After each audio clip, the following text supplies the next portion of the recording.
شروع اللہ کے بابرکت نام سے جو جہانوں کو پالنے والا ہے۔ دنیا کا سب سے مقدس ترین شہر مدینہ ہے۔ جب نبی اکرم صلی اللہ علیہ وسلم نے اس شہر میں قدم رکھا تو یہ شہر ہر بیماری سے پاک ہو گیا۔ یہ شہر عظمت والا بن گیا۔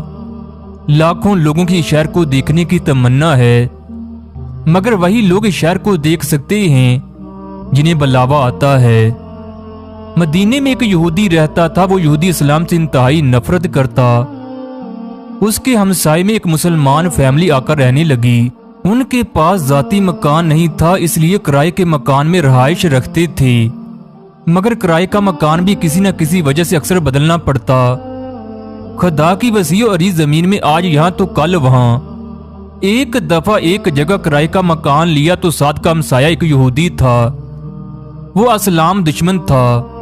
وہ نبی اکرم صلی اللہ علیہ وسلم کے نام لیواؤں کو تنگ کر کے خوشی محسوس کرتا۔ وہ دن اس کے لیے عید کا دن ہوتا جب وہ کسی سچے اطاعت گزار اللہ کے ولی کو ایذا پہنچاتا تھا۔ اب جب اس یہودی نے دیکھا کہ اس کے ہمسائے میں ایک نیا کرایہ دار آیا ہے تو اس نے اس کے بارے میں مکمل معلومات حاصل کی۔ جب اسے پتا چلا کہ اس کا نیا ہمسایہ اللہ کا پیارا اور وقت کا ولی ہے تو اسے سخت غصہ آیا۔ اس نے سوچا کوئی نہ کوئی ایسا حربہ استعمال کروں، یہ مومن پرہیزگار اس مکان کو چھوڑ جائے۔ کافی سوچ و بچار کے بعد بلا آخر اس نے اپنے مکان کی چھت سے ایک ایسا پرنالہ لگوایا جس کا منہ اس کے ہمسائے کے صحن میں کھلتا تھا۔ پرنالہ لگوانے کے بعد اس یہودی نے روزانہ اپنے نیک اور دیندار ہمسائے کے گھر میں پرنالے کے ذریعے نجاست پھینکنا شروع کر دی۔ وہ ایک مدت تک ایسا کرتا رہا۔ وہ اس انتظار میں رہا کہ اس کا ہمسایہ اس سے کوئی شکایت کرے تو پھر اس طرح لڑائی کروں گا اور یوں مالک مکان سے کہہ کر اسے یہاں سے نکلوا دوں گا، مگر اس کی یہ ترکیب کارگر ثابت نہ ہوئی۔ آخر کار یہودی نے تنگ آ کر خود ہی اپنے نیک اور برگزیدہ ہمسائے سے پوچھا، آپ کو میرے پرنالے سے کوئی تکلیف تو نہیں ہوتی؟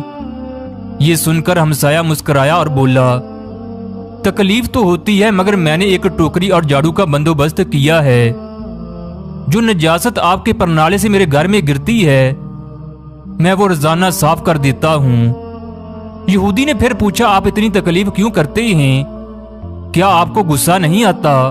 نیک دل صاحب ایمان ہمسائے نے جواب دیا، میرا پروردگار ان لوگوں کو پسند کرتا ہے جو غصہ پی جاتے ہیں اور دوسروں کو معاف کر دیتے ہیں۔ یہودی نے جیسے ہی یہ جواب سنا تو اس کی کایا پلٹ گئی۔ اس کے منہ سے بے اختیار نکلا، اے مالک بن دینار، جو دین ایسی اچھی تعلیم دیتا ہے اس کو میں اسی لمحے قبول کرتا ہوں اور اللہ تعالیٰ سے اپنے گناہوں کی معافی کا طلبگار ہو کر دائرہ اسلام میں داخل ہوتا ہوں۔ دوستو، اگر ہمارے دلوں میں صبر آ جائے تو ہمارے گھر روشن ہو جائیں، ہمارے گھروں میں سکون ہو جائے۔